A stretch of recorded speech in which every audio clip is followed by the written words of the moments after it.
दुर्गा,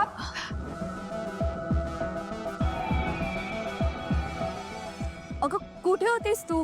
मी विचारलं मग अशी आजींना, पण त्यांनी काही सांगितलंच नाही मला. पण बरं झालं आलीस. आता तुझीच ओटी भरायची राहिली. चल ये.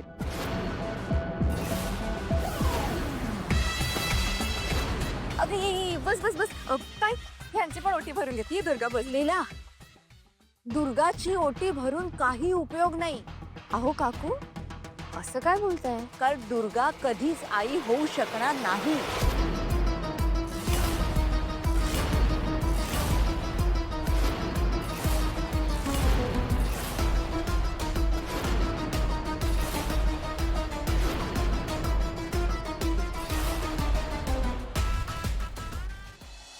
अय्या, खरं की काय?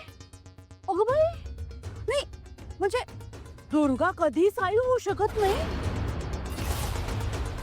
मला कोणी सांगितलंच नाही. काय हो सरोजिनी, ते नाही तुम्ही कधी बोलला नाहीत ना मला माहितीच नाहीये. सरोजिनी, खरं म्हणजे दुर्गा नसतानाच हा कार्यक्रम करायला हवा होतास. नाहीतर काय, विनाकारण अपशकुन मात्र झाला. उगाच हिची सावली पडली समारंभावर.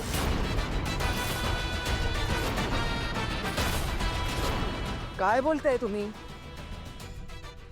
शांत राहा जरा. अगं तसंही तू तिला बाहेर पाठवलं होतंस ना. दुर्गा या घरची मोठी सून आहे. तिला कोणीच बाहेर पाठवलं नाही. तुम्ही उगीच चुकीचे अंदाज करू नका, कृपा करून.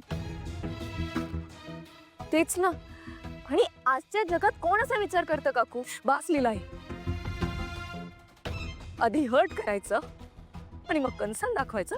दुर्गा प्लीज, दुर्गा शांत हो आधी. तू त्यांनी शांत हो. मुद्दाम केलंय हे. मी नाही केलं. काही शब्द बोलू नका तुम्ही. शांत व्हा, घरी आणि शांत व्हा. मी एका मोठ्या चांगल्या उद्देशानं हा कार्यक्रम ठेवला होता. स्वप्नात देखील वाटलं नव्हतं हे असं घडेल म्हणून. तुम्ही काय, तुम्ही सगळ्या जणी इथं माझ्या सुनांना आशीर्वाद द्यायला आलात, त्यांची ओटी भरली. धन्यवाद. आता धन्यवाद.